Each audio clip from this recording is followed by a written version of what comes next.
નમસ્કાર મિત્રો, હું છું ડોક્ટર જાવેદ ખત્રી અને આજે તમારી સમક્ષ હું વાત કરવાનો છું 2018માં રિલીઝ થયેલી ગુજરાતી ફિલ્મ ધાડ, જે પરેશ નાયક દ્વારા નિર્દેશિત થઈ હતી અને જે જૈન ખત્રીની ટૂંકી વાર્તા ધાડ પર આધારિત હતી.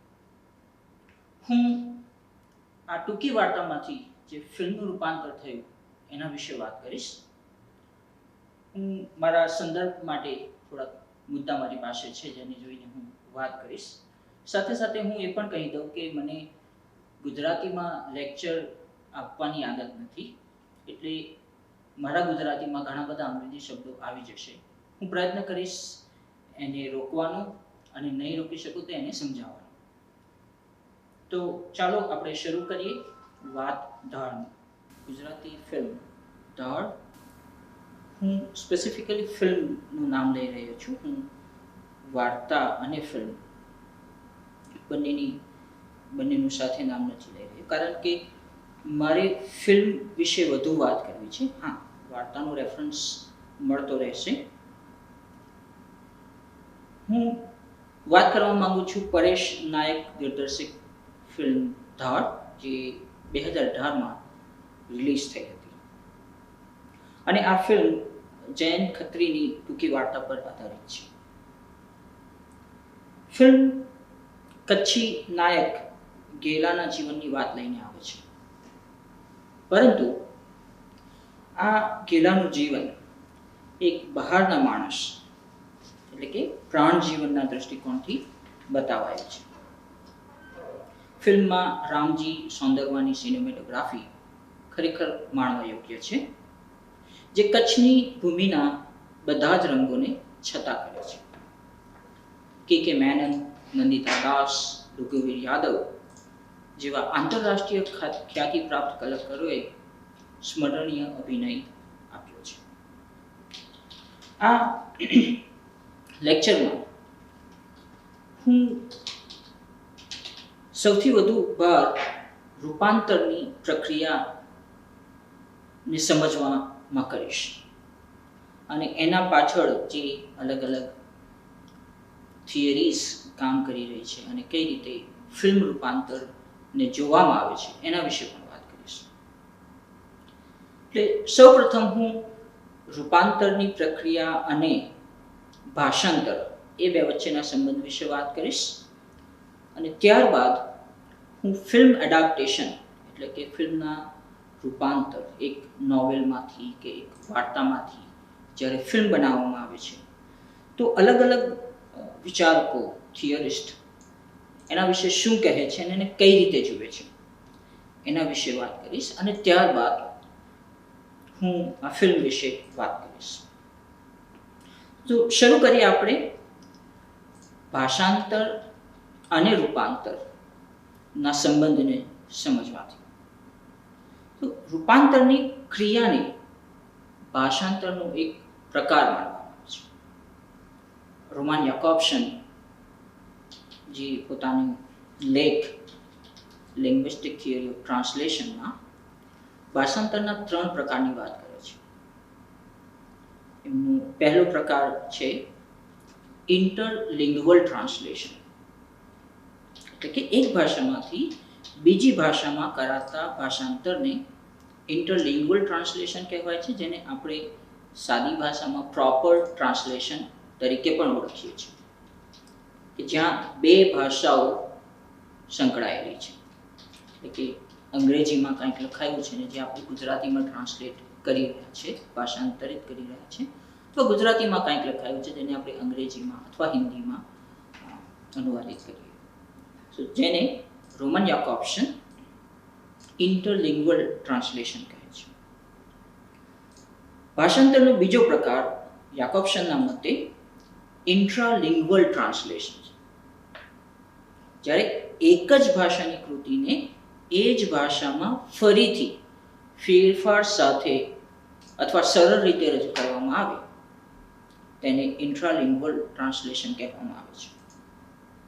જ્યારે આપણે આ વાર્તા ધાડની વાત કરીએ તો સૌથી પહેલા ફિલ્મ એ વાર્તા 1953માં પ્રકાશિત થઈ હતી અને ફરીથી એ વાર્તા કેટલાક ફેરફાર સાથે પ્રકાશિત થઈ છે. તો આ જે ચેન્જ આવ્યો પહેલા પ્રકાશનમાં અને બીજા પ્રકાશનમાં, એને યાકોબસનની દ્રષ્ટિએ આપણે ઇન્ટ્રાલિંગ્વલ ટ્રાન્સલેશન કહી શકીએ. અથવા બીજી રીતે જોઈએ તો શેક્સપિયરનું નાટક લખાયું છે અંગ્રેજી ભાષામાં, અને એ જ નાટકને કથાના સ્વરૂપમાં અંગ્રેજીમાં જ પ્રેઝન્ટ કરવામાં આવે. તમને પુસ્તકો મળશે શેક્સપિયર સ્ટોરીઝ, એટલે કે એના જ નાટકોને સ્ટોરીના ફોર્મમાં, કથાના ફોર્મમાં રજૂ કરવામાં આવે છે. તો એને પણ આપણે ઇન્ટરલિંગ્વલ ટ્રાન્સલેશન કહી શકીએ. ત્રીજો પ્રકાર જે આપણા માટે બહુ મહત્વનો છે રૂપાંતરને સમજવા માટે, ત્રીજા પ્રકારને રોમન યાકોબસન ઇન્ટરસિમિયોટિક ટ્રાન્સલેશન કહે છે. જ્યારે કૃતિને એક સાંકેતિક પદ્ધતિમાંથી બીજી સાંકેતિક પદ્ધતિમાં મૂકવામાં આવે તો એને ઇન્ટરસિમિયોટિક ટ્રાન્સલેશન કહેવામાં આવે છે. સિમિયોટિક્સ અંગ્રેજીમાં છેલ્લા 100 વર્ષમાં આ શબ્દ ખૂબ જ પ્રચલિત થયો છે. હા, એના મૂળ એરિસ્ટોટલ સુધી જાય છે, પરંતુ છેલ્લા 100 વર્ષમાં ફર્ડિનાન્દ ડી સોસ્યુર અને C.S. પર્સ, ચાર્લ્સ સાન્ડર્સ પર્સના કામના કારણે સિમિયોટિક અલગ અલગ પ્રકારના ડિસિપ્લિન્સમાં, હ્યુમેનિટીઝમાં, સોશિયલ સાયન્ટિસમાં ખૂબ બોલાયેલું અને ખૂબ વપરાયેલું નામ છે, જેને આપણે ગુજરાતીમાં સંકેત વિજ્ઞાન તરીકે ઓળખીએ છીએ. ફ્રેન્ચ ટ્રેડિશનમાં સિમિયોટિક્સને સિમિયોલોજી કહેવામાં આવે છે, જે શબ્દ ફર્ડિનાન્દ ડી સોસ્યુરે આપેલો, જ્યારે અમેરિકન ટ્રેડિશનમાં સિમિયોટિક્સ તરીકે ઓળખાય છે, જે C.S. પર્સે યુઝ કર્યું. તો જ્યારે એક કૃતિ જે લખાયેલી છે, એટલે કે એ વર્બલ છે, ભાષામાં લખાયેલી છે, એ ગુજરાતી ભાષા હોય, અંગ્રેજી હોય, હિન્દી હોય, પછી એ કૃતિને ભાષાના માધ્યમ સુધી સીમિત ન રાખતા એને એક વિઝ્યુઅલ, દ્રશ્ય શ્રાવ્ય માધ્યમમાં મૂકવામાં આવે તો અહીંયા જે કોડ આપણે યુઝ કરી રહ્યા છીએ, જે કોડનો આપણે ઉપયોગ કરી રહ્યા છીએ, કારણ કે જ્યારે લખાયેલી છે ત્યારે ખાલી ભાષાના કોડનો ઉપયોગ થાય છે, પરંતુ જ્યારે એ એક ફિલ્મમાં પરિવર્તિત થાય તો ત્યાં દ્રશ્ય શ્રાવ્ય કોડનો પણ ઉપયોગ થાય છે. એટલે આ જે ફેરફાર આવ્યો એક પ્રકારના કોડમાંથી, તમે એને નવા પ્રકારના કોડમાં મૂકો છો, એને ઇન્ટરસિમિયોટિક ટ્રાન્સલેશન કહેવામાં આવે છે. બીજા શબ્દોમાં ટ્રાન્સમ્યુટેશન પણ કહેવાય છે. જ્યારે આપણે એડાપ્ટેશનની વાત કરીએ, ફિલ્મ એડાપ્ટેશન સામાન્ય રીતે એક નોવેલ અથવા એક કથા પરથી જ્યારે ફિલ્મ બનાવવામાં આવે તો એને આપણે the novel adopted into a film, નોવેલનું ફિલ્મમાં રૂપાંતર, અથવા short story adopted into a film, ટૂંકી વાર્તાનું ફિલ્મમાં રૂપાંતર, એ રીતે જોઈએ છે. અને આપણે સારી રીતે સમજીએ છીએ કે નોવેલ જે લખાય છે અથવા એક ટૂંકી વાર્તા જે લખાય છે, ત્યાં કોઈ ભાષાનો ઉપયોગ થયો છે અને એ ભાષાના માધ્યમથી લેખક વાચકને કંઈ કહી રહ્યું છે. પરંતુ જ્યારે એ ટૂંકી વાર્તાને અથવા એ નવલકથાને એક ફિલ્મમાં પરિવર્તિત કરવામાં આવે તો ત્યાં ફક્ત ભાષા નથી, હા ભાષા છે, ભાષા બોલાય છે, અલગ અલગ પાત્રો છે તે ડાયલોગ બોલે છે, એટલે ભાષા છે, ત્યાં લખાયેલી પણ છે, તમને સ્ક્રીન પર હોર્ડિંગ્સ દેખાશે અથવા કંઈક લખેલું દેખાશે, તો there is written language as well, ભાષા લખાયેલી પણ છે. પણ તેની સાથોસાથ ત્યાં સંગીત છે, ગીત છે, બેકગ્રાઉન્ડ મ્યુઝિક છે, ફ્રેમિંગ છે, કે જ્યાં કેરેક્ટર ઊભા છે, પાત્રો ઊભા છે, એની સાથોસાથ ફ્રેમમાં બીજું પણ ઘણું બધું છે. અને એ બધું જ ફિલ્મના વિશ્લેષણમાં, ફિલ્મને સમજવામાં મદદરૂપ થાય છે.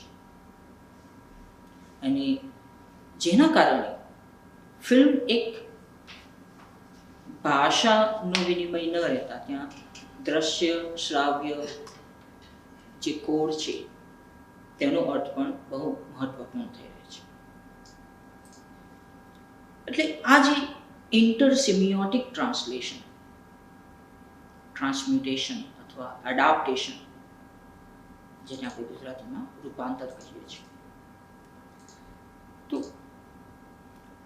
વુ નામના એક બહુ સારા થિયરિસ્ટ છે, WU વુ, જે ચીનમાં કામ કરે છે અને એમણે પણ ટ્રાન્સલેશન અને એડાપ્ટેશનને સાથે મૂકીને કામ કર્યું છે. તો એ કહે છે કે a film adaptation is the transfer of a work or story in whole or in part to a feature film. જ્યારે આપણે એડાપ્ટેશનને ડિફાઇન કર્યું છે તો એક નોવેલ છે કે એક વાર્તા છે એનું સંપૂર્ણપણે તમે ફિલ્મમાં રૂપાંતર કરો અથવા એના કેટલાક ભાગ લઈને એમાંથી એક નેરેટિવ ફિલ્મ તૈયાર કરો. એટલે જે વાર્તા છે, જે નવલકથા છે, એના મુખ્ય અંશો તમને ફિલ્મમાં જોવા મળશે. તો એક ઐતિહાસિક દૃષ્ટિકોણથી જોતા લગભગ દરેક વાર્તા અથવા દરેક કૃતિ એ એક પ્રકારનું રૂપાંતર જ છે. કારણ કે કોઈ એક વિચાર અલગ અલગ લેખકો અલગ અલગ રીતે પ્રસ્તુત કરે છે. જે આપણે દ્વૈતવાદની વાત કરીએ છીએ, ડ્યુઆલિઝમ, ફોર્મ અને કન્ટેન્ટ, તો તમારી પાસે વિચારો સીમિત છે, પણ એ વિચારને તમે કઈ રીતે પ્રોજેક્ટ કરશો, કઈ રીતે બીજા સામે મૂકશો, ત્યાં જે તમારી કૃતિ છે એ અલગ બને છે. કે રામાયણ મહાભારત પર આધારિત ઘણી ફિલ્મો બની છે, જે રામાયણ સ્વરૂપે પણ બની છે, પૌરાણિક કથા તરીકે પણ બની છે, અને એ જ ભાષાનું બેઝ લઈને, પાયો લઈને મોડર્ન ફિલ્મો પણ બની છે. કે તમે મણિરત્નમની રાવણ ફિલ્મ જોશો તો એ બેસિકલી તો રામાયણની કથા પર આધારિત છે. હા, એમાં તમને એક પર્સપેક્ટિવાઇઝેશન, નવો પર્સપેક્ટિવ જોવા મળશે, પણ જે મૂળ છે એ ફિલ્મ એ તો રામાયણની કથા છે. અથવા તમે તામિલ ફિલ્મ છે વિક્રમ વેડા જોશો, જે વિક્રમ વેતાળની વાર્તા પરથી બનાવાય છે, પણ એ પૌરાણિક નથી, આધુનિક યુગની વાત કરે છે. ત્યાં રાજા વિક્રમ નથી, પણ વિક્રમ નામનો પોલીસ ઇન્સ્પેક્ટર છે. રાક્ષસ વેતાળ નથી, બટ વેઢા નામનો એક ગુંડો છે. અને જે ફોર્મ છે, જે નેરેટિવ ટેકનિક છે, એ તમને વિક્રમ વેતાળ જેવી મળશે, પરંતુ એક ફિલ્મ નવા રૂપમાં આવે છે. એટલે જે મુખ્ય મુદ્દો હું અહીંયા વાત કરી રહ્યો છું કે ઓલમોસ્ટ દરેક પ્રકારના વિચાર જે આપણે પ્રેઝન્ટ કરીએ છીએ ક્યાંક ને ક્યાંક બીજી કોઈ કૃતિ સાથે સંકળાયેલા હોય, એનાથી ઇન્ફ્લુઅન્સ થયેલા હોય. એટલે double exposure fiction into film નામની ખૂબ જ મહત્વની ચોપડી છે, જોય ઓલ બોયુમે લખેલી, એન્ડ 1986માં એ પબ્લિશ થઈ. જ્યાં બોયુમ જ્યારે રૂપાંતર કરવામાં આવે છે તો એમાં 6 મુખ્ય મુદ્દાઓ વિશે વાત કરે છે. પહેલો મુદ્દો છે viewer as reader, variation of interpretation. એટલે કે તમે જ્યારે એક ફિલ્મ જુઓ છો, તમે વ્યુઅર, ઓડિયન્સના રૂપમાં ત્યાં જાઓ છો, અને એનું સૌથી મોટી જે અસર છે એ છે કે દરેક ઓડિયન્સ મેમ્બર જે ત્યાં બેઠો છે ને ફિલ્મ જુએ છે, એ વાર્તાને, કથાને પોતાની રીતે ઇન્ટરપ્રિટ કરશે, પોતાનું એક નવું વિશ્લેષણ ઊભું કરશે. એટલે તમે એક ચોક્કસ ઇન્ટરપ્રિટેશન, ચોક્કસ વિશ્લેષણ પર ફિલ્મને શું કહેવાય, ફિલ્મનો માપદંડ તમારું એક ચોક્કસ વિશ્લેષણ ન હોઈ શકે, કારણ કે મલ્ટિપ્લિસિટી ઓફ મિનિંગ એ દ્રશ્ય શ્રાવ્ય માધ્યમનું સૌથી મોટું એમ્બેલિશમેન્ટ છે કે એના કારણે એ માધ્યમ વધુ ને વધુ રસપ્રદ બનતું જાય છે. બીજો મુદ્દો બોયમ વાત કરે છે એ છે film maker as a reader, the question of fidelity, કે વફાદારીનો પ્રશ્ન, કે જે ફિલ્મ બનાવી રહ્યો છે, જે ડાયરેક્ટર છે, આપણે ફિલ્મ સ્ટડીઝમાં જ્યારે લેખકની વાત કરીએ, ઓથરની વાત કરીએ, તો ફિલ્મનો જે ડાયરેક્ટર છે, દિગ્દર્શક છે, એ ફિલ્મનો લેખક માનવામાં આવે છે. ફિલ્મનો પટકથા લેખક કે ડાયલોગ રાઇટર છે તે ફિલ્મનો લેખક નથી. ફિલ્મનો ડાયરેક્ટર છે તે ફિલ્મનો લેખક માનવામાં આવે છે. ને અહીંયા એ લેખક એટલે કે એ ડાયરેક્ટર એ પોતે પણ એક વાચક છે.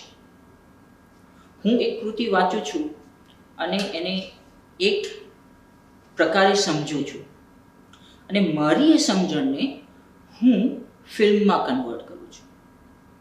એટલે રૂપાંતર સૌથી પહેલાં તો એક વિશ્લેષણ છે, એક રીડિંગ છે, એક લેખકનું એટલે કે એક ડાયરેક્ટરનું પોતાનું વાંચન છે. એટલે એમાં આપણે જે ઓરિજિનલ કૃતિ છે, મુખ્ય કૃતિ છે, એમાં જે અલગ અલગ વિચારો મળે છે, એમાંથી કેટલાક વિચારો કદાચ એ ડાયરેક્ટરના વાંચનમાં ન પણ આવ્યા હોય, કારણ કે એ ડાયરેક્ટરને, એ દિગ્દર્શકને પોતાની ફિલ્મમાં અમુક ચોક્કસ મુદ્દાઓ પર વધારે ભાર મૂકવો છે અને એ પ્રમાણે એ પોતાની કૃતિ ઊભી કરશે. એટલે જે આખો પ્રશ્ન છે વફાદારીનો, એ અહીંયા સૌથી મહત્વનું થઈ પડે છે. કારણ કે જ્યારે પણ આપણે ટ્રાન્સલેશનની વાત કરીએ, જ્યારે પણ આપણે રૂપાંતરની વાત કરીએ, તો આપણું સૌથી મોટું જે ડિબેટ છે એ આ વફાદારીના પ્રશ્ન પર છે કે શું ટ્રાન્સલેશન એ મુખ્ય કૃતિને વફાદાર છે કે કેમ. તેવી જ રીતે આપણે પ્રશ્ન પૂછીએ છીએ કે શું ફિલ્મ એ વાર્તાને વફાદાર છે કે કેમ. આપણે વફાદારી વિશેની વાત, ફિડેલિટી વિશેની વાત આગળ જોઈશું. ત્રીજો મુદ્દો બોયમ મૂકે છે એ છે પોઈન્ટ ઓફ વ્યૂ.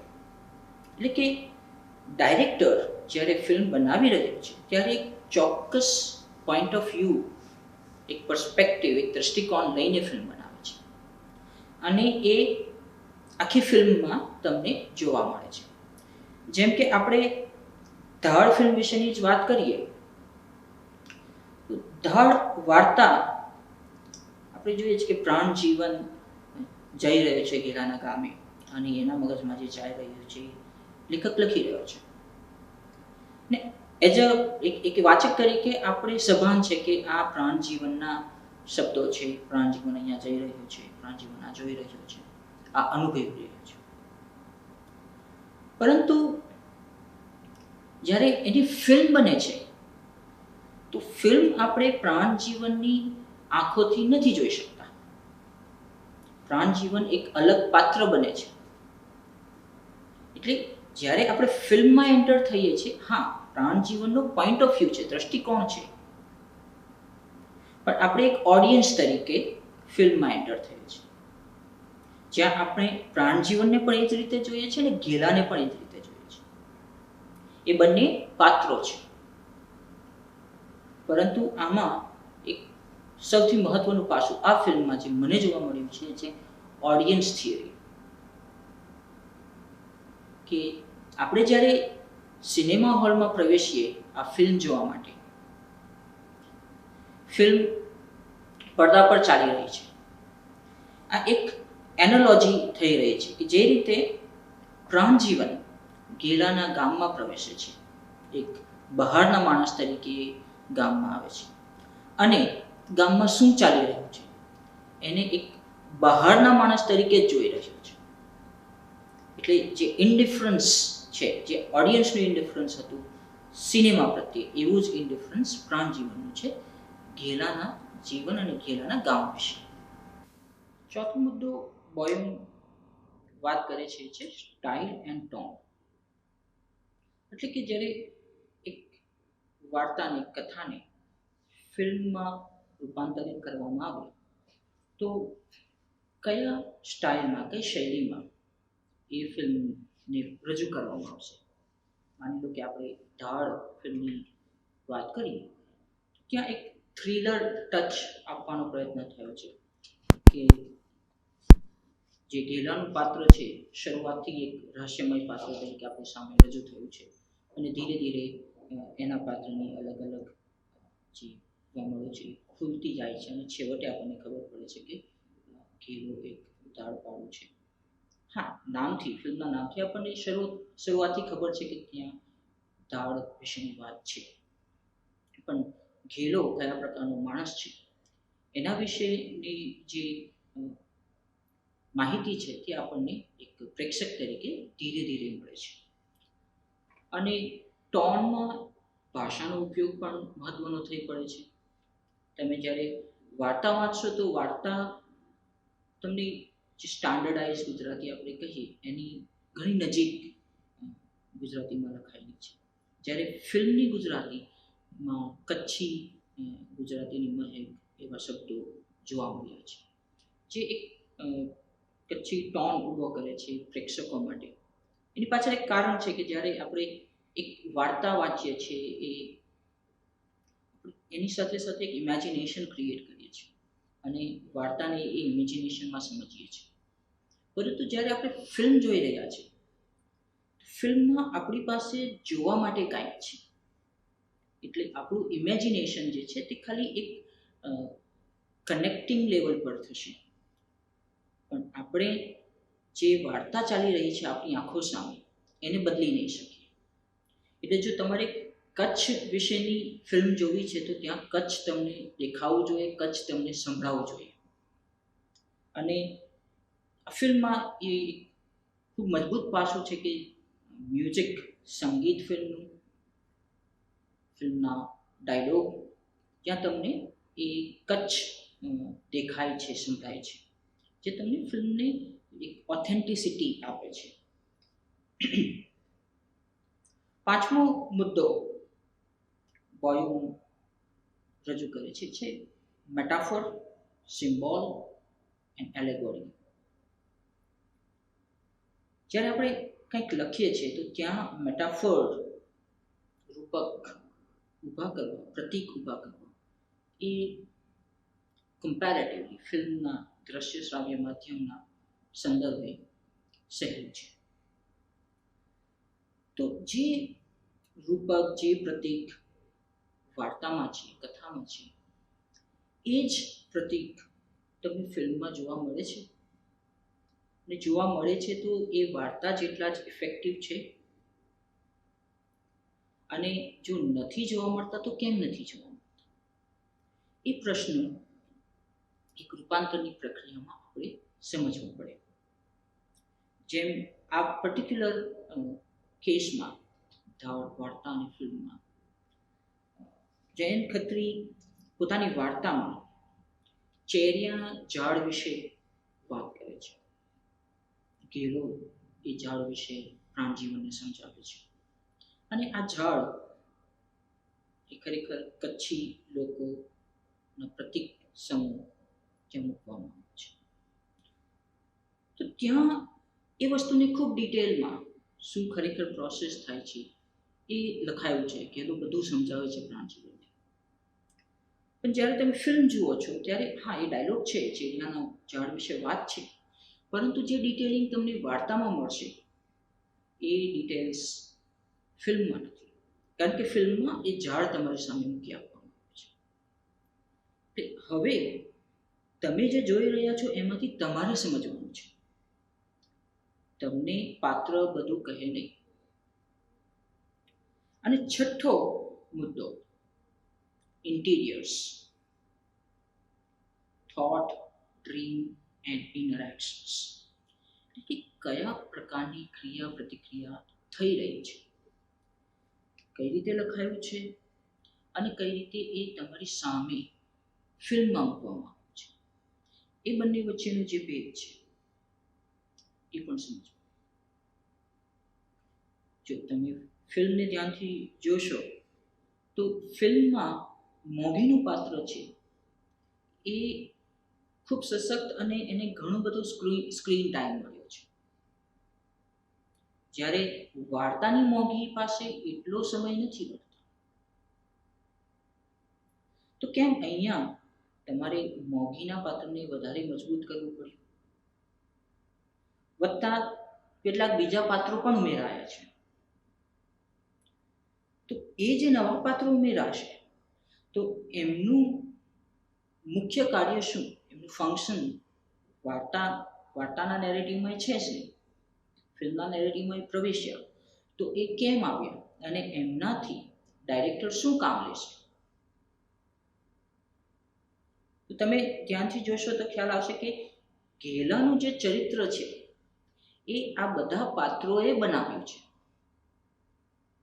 જે વાત પ્રાણજીવન વાર્તામાં પોતાની રીતે કહી શકતો હતો કે પોતે શું વિચારે છે ઘેલા વિશે, એનો પોતાનો અભિપ્રાય શું છે ઘેલા વિશે, એ વસ્તુ તમને અહીંયા અલગ અલગ પાત્રો પાસેથી મળે છે.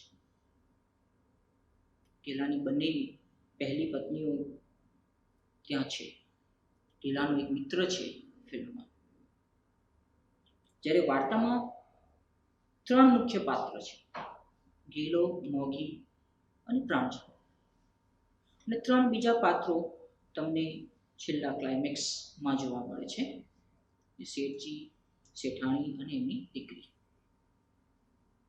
જ્યારે અહીં તમને ફિલ્મમાં બીજા 3 મુખ્ય કહી શકાય એવા પાત્રો છે કે જેમને ઘણો બધો સ્ક્રીન ટાઈમ પણ આપવામાં આવ્યો છે અને એમની પાસે ડાયલોગ્સ પણ છે.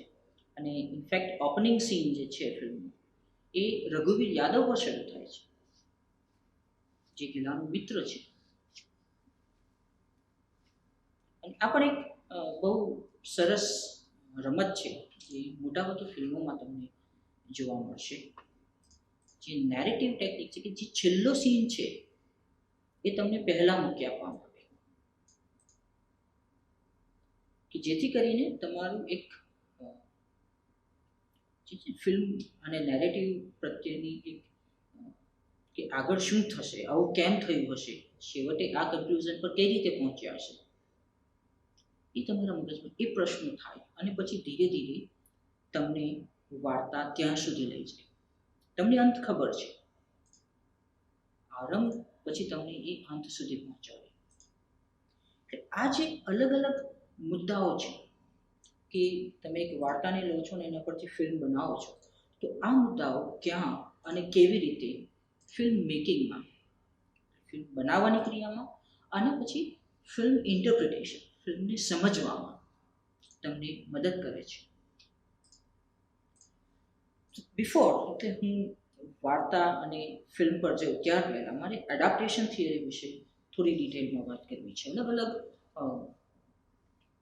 થિયરિસ્ટ દુનિયાના અલગ અલગ ભાગમાંથી આજે એડાપ્ટેશન થિયરી પર કામ કરી રહ્યા છે. ઘણા બધા થિયરિસ્ટ એને ભાષાંતરના સિદ્ધાંતો સાથે સરખાવે છે અને ત્યાંથી જ કેટલાક મુખ્ય કોન્સેપ્ટ્સ લઈ, વિચારો લઈ આગળ વાત કરે છે. સો જે ચોગુ વિશે મેં પહેલાં વાત કરેલી એને બહુ સરસ લેખ કર્યો છે, ઇન્ટરસિમિયોટિક ટ્રાન્સલેશન એન્ડ ફિલ્મ એડાપ્ટેશન. જેમાં કહે છે કે adaptation is a ubiquitous phenomenon, but it is not well understood. At least if one insists on the myth of fidelity and denigrate adaptations as second-rate representation. Now, આજની તારીખે જે ભાષાંતરને લઈને અને રૂપાંતરને લઈને જે સૌથી મોટી ડિબેટ ચાલી રહી છે અને પ્રોબેબલી ચાલશે એ આ વફાદારીની ડિબેટ છે, ફિડેલિટીની ડિબેટ છે. અને હું પણ એના વિશે વાત કરું છું કે જ્યાં સુધી તમે રૂપાંતરને વફાદારીના દ્રષ્ટિકોણથી જોશો ત્યાં સુધી તમે રૂપાંતરને એક ગૌણ કલાકારી તરીકે જ જોશો. તમારા માટે જે મુખ્ય કૃતિ છે એ જ હંમેશા પ્રથમ રહેશે, અને એના પરથી બનેલી ફિલ્મ, એના પરથી બનેલું નાટક, એના પરથી બનેલી ઓપેરા અથવા એના પરથી બનેલી વેબ સિરીઝ એ ત્યારે જ મહત્વની બનશે જ્યારે તમે મુખ્ય કૃતિ અને એના પરથી બનેલ કૃતિ એ બંનેનું કમ્પેરિઝન કરશો.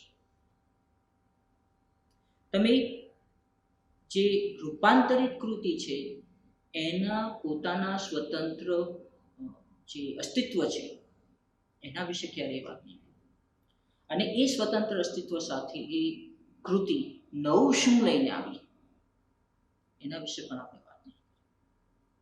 એટલે વૂનો આ સૌથી પહેલો, સૌથી મહત્વનો મુદ્દો છે કે જ્યાં સુધી આપણે આ ફિડેલિટી, વફાદારીની વાત કરીશું ત્યાં સુધી રૂપાંતરિત થયેલી કૃતિ એ સેકન્ડ હેન્ડ જ કહેવાશે. આપણે રૂપાંતરિત થયેલી કૃતિને જ્યારે જોઈએ તો ખાલી એમાં શું ગુમાવ્યું, આપણે ટ્રાન્સલેશનમાં વાત કરીએ છીએ loss and gain in translation, કે તમે એક કૃતિમાંથી બીજી કૃતિ ટ્રાન્સલેટ કરો એટલે ઓરિજિનલમાંથી કંઈક ગુમાવી દેશો. અને આપણે હંમેશા આ ગુમાવવાની બાબત પર વાત કરીએ છીએ કારણ કે ત્યાં વફાદારીનો પ્રશ્ન આવશે. પરંતુ સાથે સાથે એક નવો મુદ્દો ઊભો થયો કે ગેઇન ઇન ટ્રાન્સલેશન. તમે જ્યારે ટ્રાન્સલેટ કરી રહ્યા છો તો કંઈક નવું તો મળશે ને. તમે કંઈક હટાવ્યું તો એની જગ્યાએ કંઈક નવું પણ મૂકશો.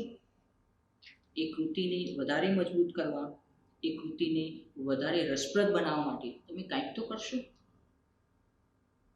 તમને એક બહુ સામાન્ય ઉદાહરણ આપું. એક ફિલ્મ હતી ઓય લકી લકી ઓય. એ ફિલ્મ હિન્દીમાં, અને દિલ્હીનું હિન્દી હતું, થોડું પંજાબી પણ ત્યાં આવી શક્યું. તો એ ફિલ્મમાં એક નાનકડો સીન છે કે હિરોઈન લકી પાસે આવે છે. અભય દેઓલે રોલ કરેલો દિબાંકર બેનર્જીની ફિલ્મ હતી.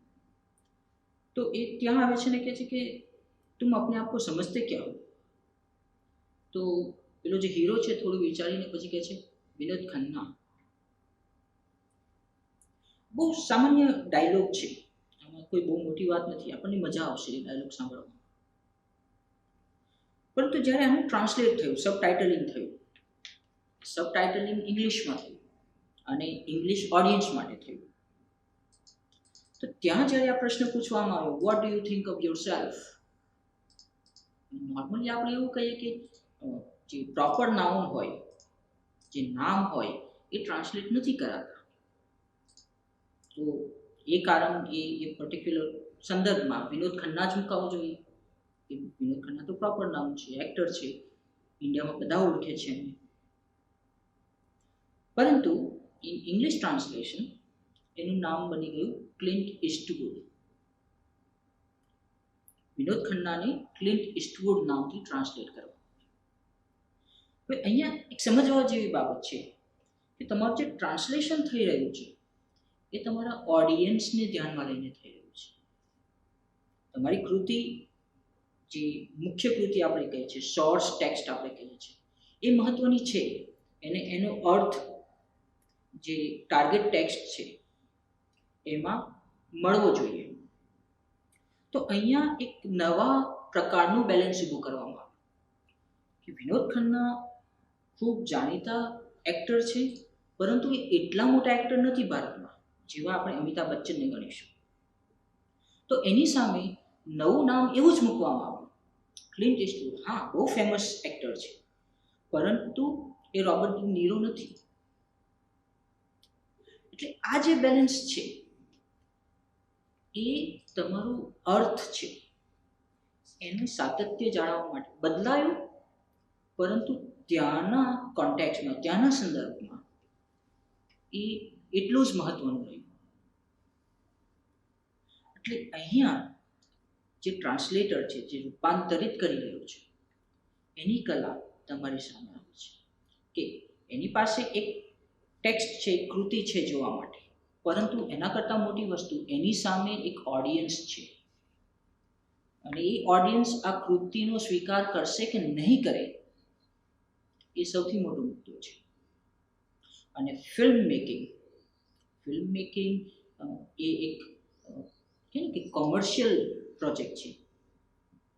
હજારો લાખો રૂપિયા એમાં નાખવામાં આવે છે ત્યારે એક ફિલ્મ બને છે. એટલે એક કમર્શિયલ રિક્વાયરમેન્ટ ત્યાં રહેલી છે કે ઓડિયન્સ એને સ્વીકારે, એક સૌથી મહત્વનું પાસું છે. એટલે જ્યાં આપણે ખાલી ગુમાવવાની વાત કરતા હતા ત્યાં હવે આપણે કંઈક નવું સ્વીકારવાની પણ વાત કરવી પડશે.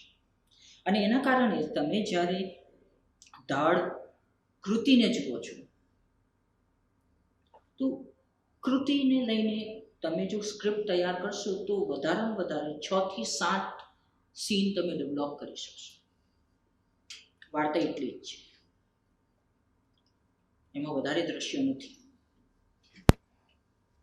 અને તમે પ્રાણજીવન મગજમાં શું વિચારી રહ્યો છે એ બતાવવા માટે ઘડી ઘડી પ્રાણજીવનના કે મોનોલોગ પર ના જઈ શકો. એ પછી ટાયર્ડસમ લાગે, કંટાળાજનક લાગે. એટલે તમારે કંઈક એવું ઊભું કરવું પડે કે રિપીટેશન પણ ન હોય અને ઓડિયન્સને એ જોવામાં સમજવામાં મજા આવે. એટલે ક્યાં આજે નવું ઉમેરાય છે. તમારી ફિલ્મ 2 કલાકની આસપાસની ફિલ્મ બને છે. 7 સીનમાં તમે 2 કલાકની ફિલ્મ ન બનાવી શકો. અને તમે જો 20 મિનિટની ફિલ્મ બનાવો તો એને થિયેટર નહીં મળે. એટલે આપણે એ માર્કેટને પણ ધ્યાન રાખવું પડશે કે તમે કયા માર્કેટને ટાર્ગેટ કરીને તમારી કૃતિ ઊભી કરી રહ્યા છો. એડપ્ટેશન વિશે આગળ વાત કરતા આંદ્રે બેઝીન નામના ખૂબ મહત્વના ફિલ્મ થિયરિસ્ટ થઈ ગયા. એમણે 1948માં એક લેખ પ્રકાશિત કરેલો, adaptation or the cinema as digest. કદાચ આ લેખ રૂપાંતરની પ્રક્રિયા પરનો પહેલો લેખ હોઈ શકે. અને આ લેખમાં બેઝીન રૂપાંતરની સાથે સાથે વર્ક ઓફ આર્ટના વિનાશની પણ વાત કરી છે. એટલે કે બેઝીનનો પણ એક જે સ્ટેન્ડ પોઈન્ટ હતો એ લખાયેલી કૃતિ, નોવલ, વાર્તાના પર્સપેક્ટિવથી હતો. અને એ પણ ફિડેલિટી વિશે વાત કરતો, જે અત્યાર સુધી પણ ચાલી રહ્યું છે. એ ડિસ્કોર્સ હજુ ચાલી રહ્યું છે. બટ એની આગળ કેટલાક મોડર્ન થિયરિસ્ટ થઈ ગયા, જેમ કે આપણે વાત કરીએ જ્યોર્જ બ્લુસ્ટોન. એમણે એક ખૂબ જ જે કહે ને કે ફિલ્મ એડાપ્ટેશન થિયરીનું એક બાઇબલ કહી શકાય એવી એક ચોપડી લખી છે, નોવેલ્સ ઇન્ટુ ફિલ્મ. ખૂબ મહત્વનું પુસ્તક છે. આ પુસ્તકમાં બ્લુસ્ટોન સાહિત્ય કૃતિને મહત્વ આપે છે, ફિલ્મને નહીં. એના માટે સાહિત્ય કૃતિ વધુ મહત્વની છે કારણ કે એ પહેલા આવી છે. અને તેના પરથી રૂપાંતરિત થયેલ ફિલ્મને એ ગૌણ કરે છે. અને એ પણ મૂળ કૃતિ પ્રત્યેની વફાદારીની વાત કરે છે. સાહિત્ય કૃતિ છે એનાથી ફિલ્મ કેટલી વફાદાર છે. હવે બહુ સામાન્ય પ્રશ્ન હું તમને પૂછું, તમે વિચારજો કે જે રીતે આપણી પાસે ધાડ ફિલ્મ છે, જે 10 પેજની એક વાર્તા હતી, એના પરથી 2 કલાકની ફિલ્મ બની છે. અને એના કારણે તમારે ફિલ્મ બનાવવામાં ઘણું બધું ઉમેરવું પડશે. તેવી જ રીતે 600 પાનાની કોઈ વાર્તા હોય અને એના પરથી તમારે ફિલ્મ બનાવવી છે, તો 600 પાના છે એના પરથી તમે સ્ક્રિપ્ટ તૈયાર કરશો, 8 કલાકની ફિલ્મ બનાવી શકશો. અને બનાવશો તો એને તમે પબ્લિક સુધી પહોંચાડી શકશો.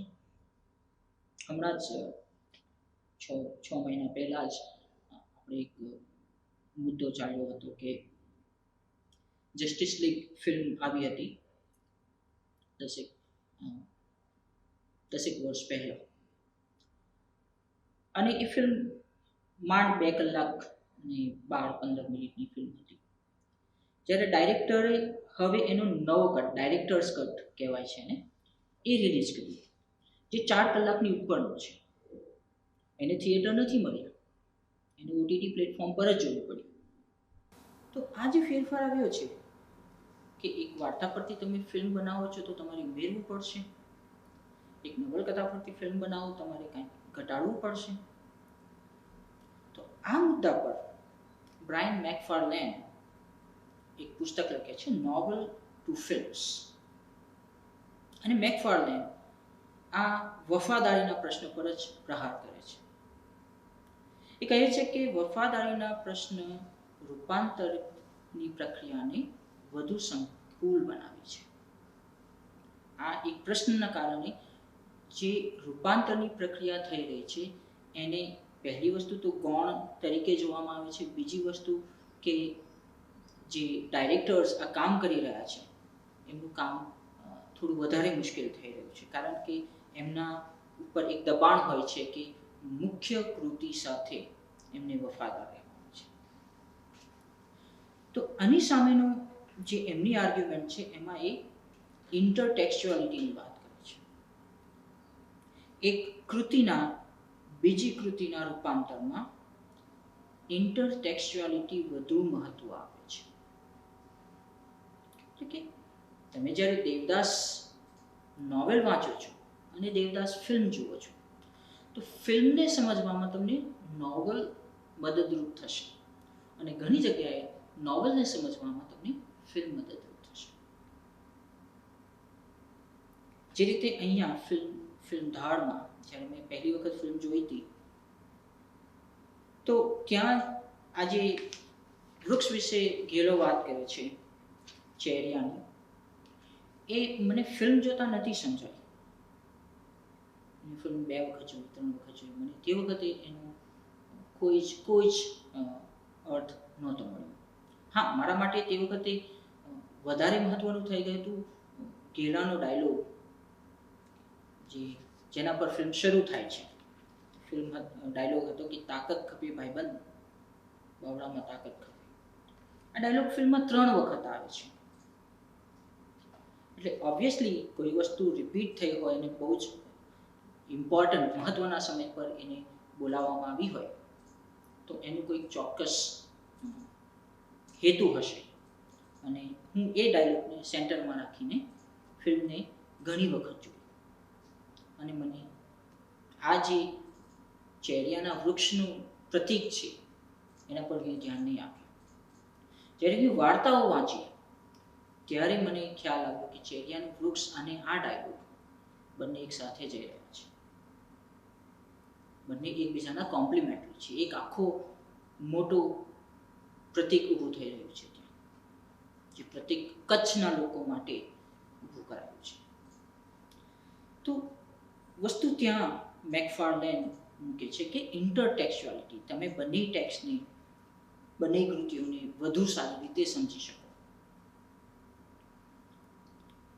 એટલે ત્યાં પછી ઓરિજિનલ મુખ્ય અને ગૌણની વાત નીકળી જશે. બંને પોતપોતાની જગ્યાએ મુખ્ય છે અને બંને એક વાચકને જે વિચાર છે એ સમજવામાં મદદરૂપ થશે. બીજો ઇમ્પોર્ટન્ટ મુદ્દો મેકફાર્લેન મૂકે છે એ છે ક્રોનોટોપ. એટલે કે જ્યારે વાર્તા લખાય, જ્યારે આપણી ધાડ વાર્તા 1953માં લખાઈ ગઈ, તે વખતે આપણું સામાજિક રાજકીય જે સંદર્ભો હતા અને જ્યારે ફિલ્મ બની ત્યારે જે સામાજિક અને રાજકીય કન્ડિશન છે, પરિસ્થિતિ છે, બંનેમાં બહુ જ મોટો તફાવત છે. અને આ તફાવત ફિલ્મ અને કૃતિને સમજવામાં તમને મદદરૂપ થશે. એટલે ક્રોનોટોપ બક્તિનિયન કોન્સેપ્ટ છે. Chronos is time, top is place. એટલે ટાઈમ એન્ડ પ્લેસ, સમય અને સ્થળ.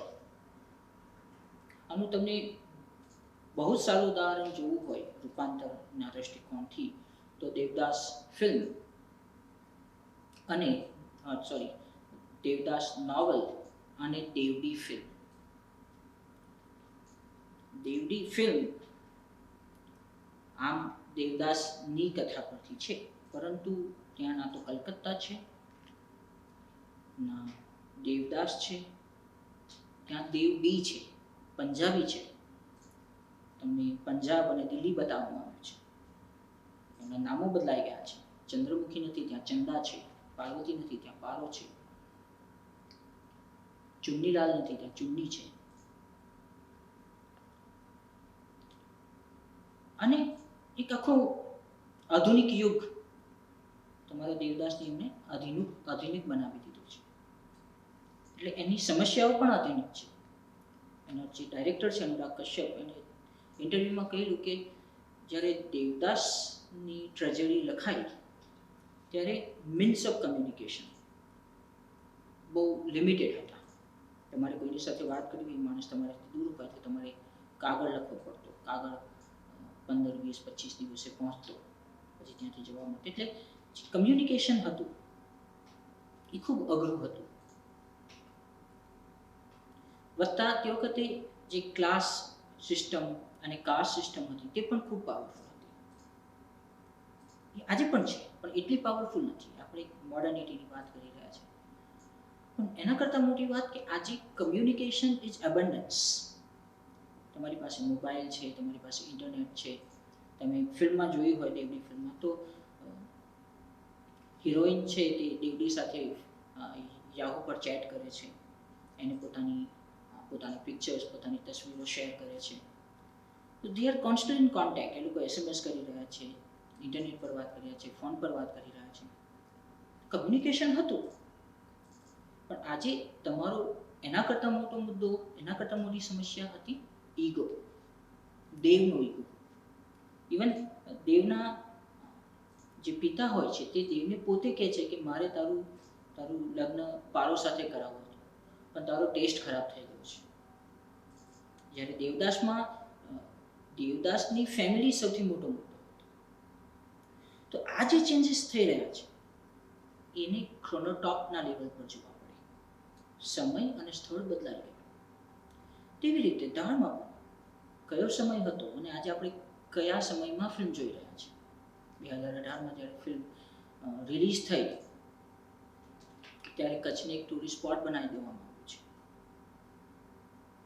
અને જેને વાર્તા વિશે ખ્યાલ નથી એ ફિલ્મને એક નવા દૃષ્ટિકોણથી જોશે. એ ફિલ્મને કચ્છના 1950ના કચ્છ વિશે વાત નહીં કરે. એના માટે હમણાંનું કચ્છ છે.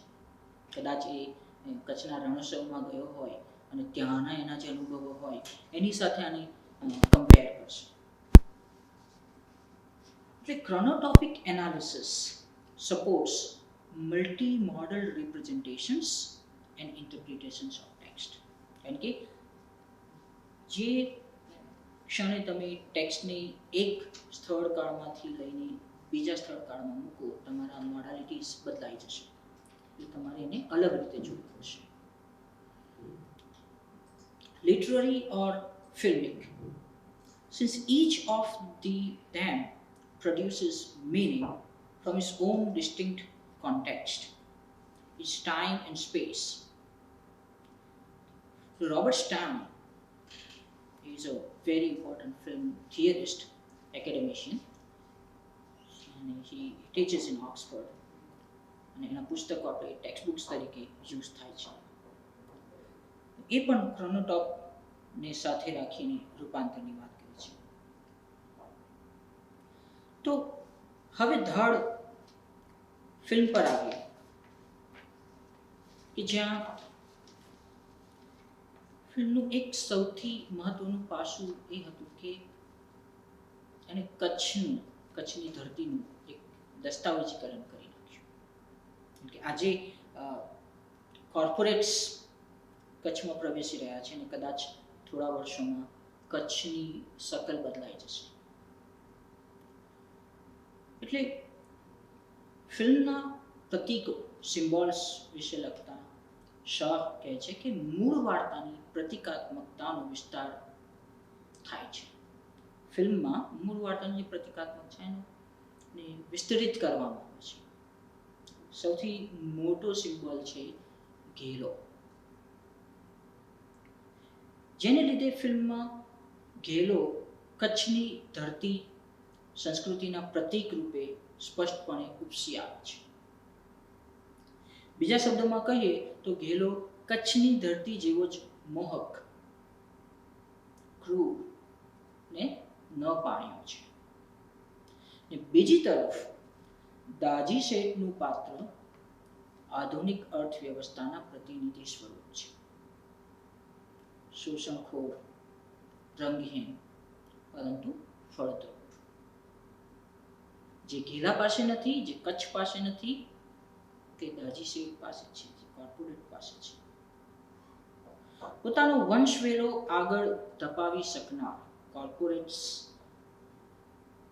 નોમ ચોમ્સ્કી કોર્પોરેટ વિશે એક બહુ સારું આર્ટિકલ કર્યું છે, ઇન્ટરવ્યુમાં બોલ્યું છે કે જ્યારે એક વ્યક્તિ પોતાની પેઢી શરૂ કરે તો એ વ્યક્તિના અંતથી એ પેઢીનો અંત આવી શકે, બટ કોર્પોરેટ જ્યારે એક પેઢી શરૂ કરે તો કોર્પોરેટ બદલાયા કરે, એમની એક કમિટી હોય જે બદલાયા કરે અને એ પેઢીને પોતાના હિસાબથી ચલાવ્યા કરે. એનો ક્યારેય અંત નથી આવતો, એ હંમેશા ફળદ્રુપ જ રહે છે. જે સિમ્બોલ, જે પ્રતીક અહીંયા મૂકવામાં આવે. ફિલ્મના અંતે ઘેલાને દાજી શેઠની સગર્ભા દીકરીના પેટને જોઈને થતો પક્ષઘાતનો હુમલો એ ખરેખર તો આધુનિક મૂડીવાદી અર્થવ્યવસ્થા સામે થતી કચ્છી ધરતીની હાર છે. મહેશ્વરી પોતાના લેખમાં ધાડ ફિલ્મને ખરેખર કચ્છનું છેલ્લું દસ્તાવેજીકરણ કહે છે. તમે જોઈ શકશો કે જે પાત્રો ગુજરાતી ભાષા બોલી રહ્યા છે ફિલ્મમાં, એમાં તમને કચ્છી શબ્દો જોવા મળશે, જે એક ઓથેન્ટિસિટી આપે છે, જે મોટાભાગની હિન્દી ફિલ્મોમાં પણ આ વસ્તુ નથી જોવા મળતી. ઘણા સંવાદ એવા પણ છે કે પ્રેક્ષક એને સમજી નથી શકતો, કારણ કે એમાં એવા શબ્દો છે જે સામાન્ય ગુજરાતી જે આપણે લોકો બોલીએ છીએ, વાંચીએ છીએ, લખીએ છીએ એના કરતા અલગ છે. અને ત્યાંથી શરૂ થાય છે એ કચ્છનું રંગ, જે આપણને ફિલ્મ જોવા તરફ ખેંચી જાય છે, દોરી જાય છે. આ ગુજરાતી તમને વાર્તામાં નથી મળતું. વાર્તાનું ગુજરાતી એક સાહિત્ય ગુજરાતી છે જે આપણે આરામથી સમજી જઈએ છીએ. ફિલ્મ વિશે વાત કરતા આપણે જોઈએ કે આખી ફિલ્મ પ્રાણજીવનના દ્રષ્ટિકોણથી બતાવાય છે. શરૂઆતમાં આપણે ઘેલાની સળગતી ચિતા જોઈએ છીએ અને પ્રાણજીવનને ઘેલાના શબ્દો યાદ આવે છે. એ શબ્દો છે જેની મેં પહેલા પણ વાત કરી, બાવળામાં તાકાત ખપે. અહીંયા શબ્દ યુઝ કર્યો છે ફિલ્મમાં ભાઈબંધ, અને આ શબ્દ ફિલ્મમાં ઘણી વખત ઉપયોગમાં લેવાયો છે, જે વાર્તામાં ક્યાંય નથી. વાર્તામાં દોસ્ત શબ્દ લેવાયો છે, પરંતુ આ શબ્દ ફિલ્મમાં જ્યારે કે મેનન પોતાના સંવાદમાં બોલે છે તો ખૂબ ધારદાર લાગે છે. આખી કથા કચ્છ અને ત્યાંના લોકોના સંઘર્ષની છે, પરંતુ એ સંઘર્ષ એક બહારના વ્યક્તિ, એક પરદેશીના માધ્યમથી આપણી સમક્ષ મુકાયો છે. આપણે આખું ગામ એની આંખોથી જોઈએ છે. ગામમાં જે કંઈ થઈ રહ્યું છે, ગામના જે લોકો છે, આપણે બધાને જોઈએ છે. અને જે બધું આપણે જોઈએ છે તે ત્યાંના લોકો માટે સામાન્ય થઈ ગયું હતું. ઘેલાનો સ્વભાવ, ઘેલો શું કરે છે, ઘેલાની પત્નીઓ, ઘેલાનો મિત્ર, એમને ખબર છે ઘેલો શું છે, કેવો છે, ગામ કેવું છે, શું છે, એ સામાન્ય થઈ ગયું હતું. તેની સામે પ્રાણજીવન પ્રશ્નાર્થની દ્રષ્ટિથી જુએ છે અને બીજા પણ એ જ રીતે પ્રશ્નાર્થની દ્રષ્ટિથી જુએ એવી અપેક્ષા સેવે છે. આજે બહારથી આવવા વાળો પ્રાણ જીવન એ બીજું કોઈ નહીં પણ થિયેટરમાં ફિલ્મ જોવા આવેલ પ્રેક્ષક. એને ફિલ્મમાં નાયક જોવો છે. પ્રાણજીવન પણ એક ગેલાનું એક તસવીર મનમાં લઈને આવે છે કે કેવો આવો હશે.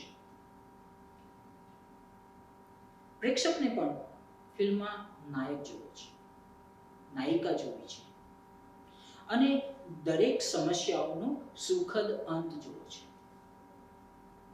એક પ્રેક્ષક પણ પ્રાણજીવનની જેમ ફિલ્મ કથામાં પ્રવેશે છે.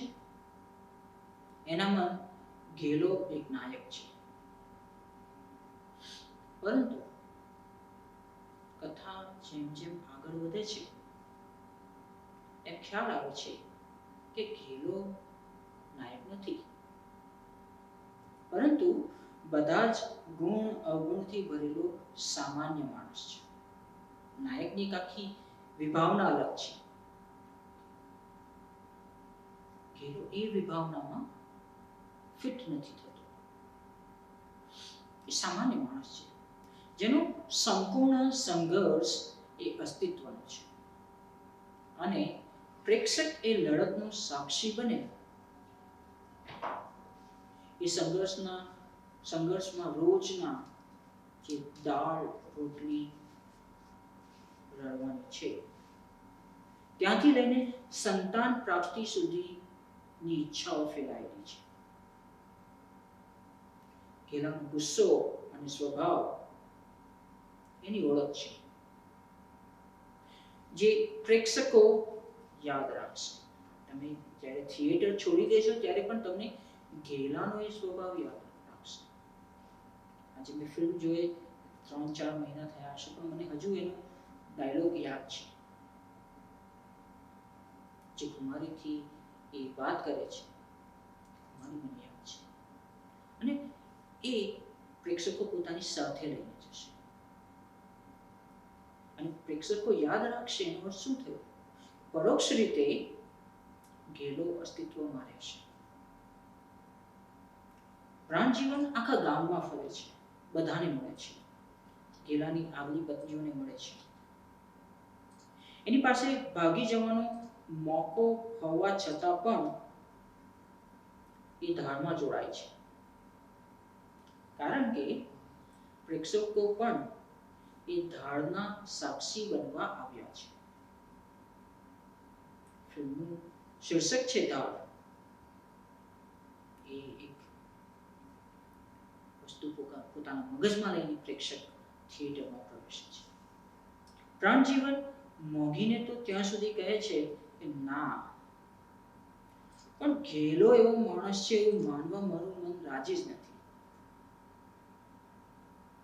આ વાક્ય પ્રેક્ષકગણનું પાત્રો કેન્દ્રી નેરેટિવ ના મધ્ય અને અંતનો ખેવના વ્યક્ત કરે છે. એમ કે આપણે વિલિંગ સસ્પેન્શન ટુ ડિસબિલીફ એ માનવા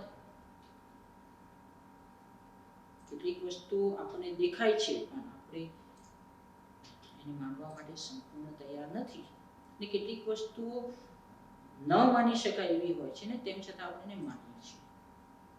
કેમ કે આપણે કાલ્પનિક વિશ્વમાં છે, આપણી ફિલ્મના વિશ્વમાં છે. ભલે એક પેસિવ ઓડિયન્સ તરીકે છે, પરંતુ આપણે એ વિશ્વ સાથે ઇન્ટરેક્ટ કરી રહ્યા છીએ. છેવટે કચ્છની સૂકી ધરતીના પ્રતિકાત્મક કરુણનું પ્રેક્ષકો સાક્ષાત્કાર કરે છે ગેલાના અંત સાથે. આપણે આ અંત શરૂઆતમાં પણ જોયો અને એ અંત તરફ આપણે કઈ રીતે પહોંચ્યા એ સમજવા માટે આપણે આખી ફિલ્મ જોઈ. જે નેરેટિવ જે વાર્તામાં નથી પણ ફિલ્મમાં આપણને જોવા મળે. ફિલ્મમાં ઘણા પ્રતિકાત્મક સંવાદ છે. અહીંયા હું જે લોસ એન્ડ ગેઇનની વાત કરી હતી, ગેઇન વિશે વાત કરું છું કે તમે નવું શું મેળવી શકો છો, શું કર્યું. તો જ્યારે ઘેલો મોંઘીને ઉઠાવી લાવે છે, તે ઘટના ખૂબ જ રસપ્રદ રીતે રજૂ થાય છે. અને એમાં જે સામાન્ય માણસ છે કચ્છની ધરતી, એ કઈ રીતે ધાડનો, શોષણનો ભોગ બને છે એ પણ તમને ખ્યાલ આવશે. ગેલો પિતાને માર મારીને તેની જ પાઘડીથી તેની દીકરીને તેના જ ઉપર બાંધીને લઈ જાય છે. આમ એક જ ઘટનાક્રમમાં એક માનવી પોતાનું સર્વસ્વ ગુમાવી દે છે. વાલસોઈ દીકરી, માથાની પાઘડી કે જે ઇજ્જતની પ્રતીક છે, અને પોતાનું મોંઘેરું ઊંટ. અને જે રીતે ઊંટને તાલીમ આપીને કાબુમાં રખાય છે, તેવી જ કંઈક તાલીમથી ઘેલો પોતાની પત્નીઓને પણ આપે છે અને એમને કાબુમાં રાખે છે. અને એવી જ કંઈક અપેક્ષા ઘેલો પ્રાણજીવન પાસે પણ રાખે છે.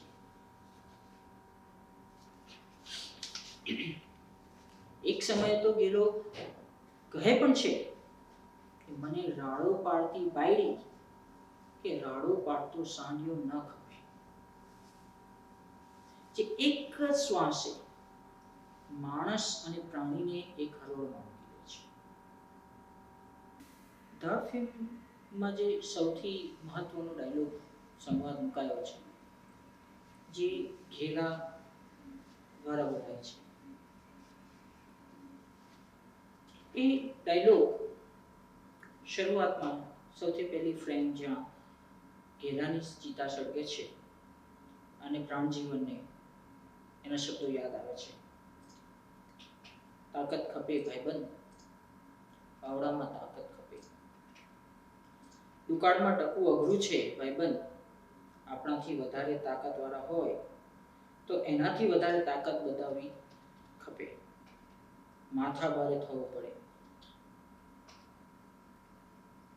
આ જે સંવાદ છે એ પછી બીજી 10 મિનિટમાં જ્યારે ઘેલાની પ્રાણજીવન સાથેની મિત્રતા કેળવાય છે, અને ત્યારે કોડીમાં બેઠા બેઠા જ્યારે ઘેલો અને પ્રાણજીવન વાત કરતા હોય છે, ત્યારે ઘેલો આ સંવાદ બોલે છે. અને આ સંવાદમાં આપણને એક સંદર્ભ મળે છે, કારણ કે આ સંવાદ પહેલા ઘેલો ચેરિયાના ઝાડનું ઉદાહરણ પૂરું પાડે છે. જે સાહેબ, ચેરિયા ભળાય છે એ હવામાંથી પોષણ મેળવે છે. એક કાદવમાં ઉગે અને જમીનમાંથી મૂળિયા ઉપર કાઢે, ને તોય મારા ઊંટ એને ખાઈ જાય. ને ત્યાર પછી આજ પહેલા બોલાયેલો ડાયલોગ ફરી આવે છે, તાકાત ખપે. ત્યારે આપણે ફિલ્મમાં આ સંવાદ જોઈએ છે તો આપણને ક્યાંય કોઈ ઉણપ નથી દેખાતી, કારણ કે સંવાદને એ રીતે એનું ફિલ્માંકન થયું છે. તમને ચેરિયાનું ઝાડ દેખાડવામાં આવે છે, જ્યારે કહે છે કે તોય મારા ઊંટ એને ખાઈ જાય. ઊંટ એને ખાતું બતાવે છે. જ્યારે આ જ સંવાદ આપણે વાર્તામાં જોઈએ, એમાં કહે છે આ છોડના મૂળિયા પહેલા કાદવમાં ઊંડે જાય છે, તેથી એ છોડ પોતાના થડ પર મજબૂત બને છે. પણ કાદવમાં પોષણ ન મળતા પાછા બહાર નીકળી થડની આસપાસ પથરાઈ જઈ પોતાના કાંટા મારફત હવામાંથી પોષણ મેળવે છે. સમજ્યા? ત્યારે પ્રાણજીવન એને પ્રશ્ન પૂછે છે, હવામાંથી? અને પછી આગળ જે ફિલ્મનો જે કડીરૂપ સંવાદ છે એ વાર્તામાં કંઈક આ પ્રમાણે આવે છે. અને તોય આવી જહેમતથી મોટા થયેલા અને માણસાઈથી ટટ્ટાર ઉભેલા આ છોડને અમારા ઊંટ ખાઈ જાય છે, સૂકવી નાખે છે. આ તો ભેદ છે જીવનનો. દોસ્ત પ્રાણજીવન, કે દયા, મમતા, ધર્મ એ બધી ચોપડીમાંની વાતો છે. સાચે સાચ તો જે વધારે માથા ભારે છે તે વધારે સારું જીવન જીવે છે. આ એક નાનકડા ડાયલોગને કેન્દ્રમાં રાખીને આપણે વાત કરીએ તો વાર્તામાં આ સંવાદ પૂરી ડિટેલમાં આપણી સામે મુકાયો છે. આપણી સામે શબ્દોથી એક ચિત્ર બનાવવામાં આવે છે અને આપણે એ વિઝ્યુઅલાઇઝ કરીએ, આપણે એ જોઈએ છીએ. જ્યારે ફિલ્મમાં એ વિઝ્યુઅલાઇઝેશનને વધારે મહત્વ નથી અપાયું. ફિલ્મમાં જે જુસ્સો છે અને જે મુખ્ય વાત ઘેલાને કરવી છે, તાકાત, એના પર વધુ ભાર મુકાયો છે. અને આ કડીરૂપ એટલા માટે પણ છે ફિલ્મમાં કે રિપીટેટિવ છે અને પ્રાણ જીવન માટે એ ઘેલાની યાદ છે. અને સાથોસાથ આ સંવાદ બંને ફિલ્મમાં અને વાર્તામાં એક પ્રતીક તરીકે આવે છે. જે ચેરિયાના ઝાડની વાત થાય છે એ કદાચ પેલા દાજી શેઠ જેવા શેઠિયાઓની વાત છે કે જ્યાં કશું નથી થતું ત્યાં પણ આ શેઠિયાઓ બીજાની માલ મિલકત પર પોતાનું જાહો જલાલી ઊભી કરે છે. અને ઊંટ જે છે તે આવા ઘેલા જેવા ધાડવાળું કચ્છી સમાજનું પ્રતીક છે કે એવા લોકોને પણ જે જહેમતથી પોતાનું આખું સંસાર સૃષ્ટિ ઊભી કરે છે એને ઊંટ જે રીતે ચેરિયાના ઝાડનો વિનાશ કરે છે તે રીતે જ ઘેલા જેવા ધાડવાળું એનો વિનાશ કરે છે. જે ધાડની વાત આવે છે ફિલ્મમાં ખૂબ સહજ રીતે અને બહુ સારી રીતે બતાવ્યું છે કે ઘેલો દાજી શેઠની ગર્ભવતી છોકરી છે એને જુએ છે, એને અડકે છે અને ત્યારે એને પક્ષાઘાતનો હુમલો આવે છે. જ્યારે વાર્તામાં છોકરીનું ગર્ભવતી હોવાનો કોઈ ઉલ્લેખ વાંચવા મળતો નથી. એટલે ફિલ્મમાં આ જે હુમલો આવે છે અને જેના થકી ઘેલાનું મૃત્યુ થાય છે એને ઘેલાના નિર્વીર્યપણા, એનું બાપ ન બની શકવાની જે એક કમી છે એની સાથે ડાયરેક્ટ જોડી દેવામાં આવ્યું છે. જે અંતને વધારે લોજિકલ, તાર્કિક રીતે મૂકી આવે છે. ઘેલાની 3 પત્નીઓ છે પરંતુ એક પણ સંતાન નથી. એટલે જે રીતે કચ્છની બંજર જમીનમાં તમે લીલોતરી નથી લાવી શકતા, એ જ રીતે ઘેલાના જીવનમાં પુત્રરૂપી અથવા સંતાનરૂપી જે સંપત્તિ આવવી જોઈએ એ મેળવવામાં નિષ્ફળ જાય છે. અને કદાચ એના કારણે જ એ પહેલી ને બીજી ને ત્રીજી આમ પત્નીઓ બદલતો રહે છે. ક્યાંક કોકથી એની સંતાન પ્રાપ્તિ થાય. તો અહીંયા મુખ્ય વસ્તુ એ નથી કે જ્યારે ફિલ્મ બનાવવામાં આવી તો એને ફિલ્મમાં વાર્તાને જેવી છે એવી પ્રસ્તુત કરી કે નહીં. એના કરતાં વધારે મહત્વની વસ્તુ એ છે કે જ્યારે ફિલ્મ બનાવવામાં આવી ત્યારે ઘણા લોકો જે આ વાર્તા વિશે સભાન નહોતા, જે આ વાર્તા વિશે જાણતા નહોતા, એ પણ ફિલ્મનું ટ્રેલર જોઈને કે પછી ફિલ્મ જોઈને એ વાર્તા સુધીની વાર્તા થયા છે. અને આ પણ એક જે કહે ને કે ઇન્ટરટેક્સ્ચ્યુઅલ આસ્પેક્ટ છે રૂપાંતરણનું, કે હું જે 2018માં ફિલ્મ જોઈશ અને એ ફિલ્મ જોયા પછી મને એવું થશે કે ના, વાર્તા વાંચવી જોઈએ અને હું મુખ્ય કૃતિ તરફ પાછો વળીશ. તો રૂપાંતરણનું આ પણ એક બહુ મોટું ફંક્શન છે જેના વિશે આપણે વિચારતા નથી કે એ ઓડિયન્સને મુખ્ય કૃતિ તરફ પાછા વાળે છે. મુખ્ય કૃતિ વિશે લોકો વાંચતા વિચારતા થાય છે કે આજે આ એક નાનકડો સંવાદ છે આપણે કરી રહ્યા છે, એનું પણ એક મુખ્ય પાત્ર છે કે ધાડ જેવી ફિલ્મ બની છે. એવી તો હજારો ફિલ્મો બને છે. આપણે ત્યાં ભારતમાં દર વર્ષે 800 થી 1000 જેટલી ફિલ્મો રિલીઝ થાય છે. પણ આપણે દરેક ફિલ્મ પર આવો લેક્ચર નથી ગોઠવતા. દરેક ફિલ્મને આપણે આપણા જે સિલેબસ છે એમાં આવરી નથી લેતા. પરંતુ આ એક રૂપાંતરિત એક કથા પરથી બનેલી ફિલ્મ છે અને એના કારણે આપણે કથા અને ફિલ્મ બંનેને સાથે મૂકીને જે એક જોવાની પ્રયત્ન કરી રહ્યા છે, એના કારણે આજે આ ફિલ્મ વિશે આપણે ચર્ચા કરી રહ્યા છે. જે વાર્તા આજથી 70 વર્ષ પહેલા લખાયેલી, એની એ વાર્તા વિશે પણ આજે ફરી આપણે ચર્ચા કરી રહ્યા છીએ. કારણ કે આટલા વર્ષો બાદ પરેશ નાયક જેવા એક દિગ્દર્શકે એ વાર્તા પોતાના હાથમાં લઈને એમાંથી ફિલ્મનું નિર્માણ કર્યું. અને જે વાર્તા કોઈ લાઇબ્રેરીઝમાં હતી, પુસ્તકાલયમાં હતી અથવા સિલેબસમાં હતી, એ વાર્તાને એક પબ્લિક ડોમેનમાં, થિયેટરમાં, ટીવી પર, યુટ્યુબ પર મૂકી આપી. એટલે ક્યાંક જે ચોપડી હતી ને ચોપડીમાં એ વાર્તા હતી, ત્યાંથી બહાર નીકળીને વાર્તા આજે આપણી સમક્ષ, આપણા મોબાઈલમાં, આપણા લેપટોપમાં, આપણા કમ્પ્યુટરમાં પણ આવી ગઈ. એ પણ ફિલ્મનું સૌથી મહત્વનું પાસું છે કે આજે ફિલ્મના કારણે આજે આપણે વાર્તા વિશે વાત કરી રહ્યા છીએ. તો મારા તરફથી એટલું જ. આ તક આપવા બદલ હું ડૉક્ટર ત્રિવેદી અને પ્રોફેસર વીજળીવાળા ગુજરાતી વિભાગનો ખૂબ ખૂબ આભારી છું. Thank you.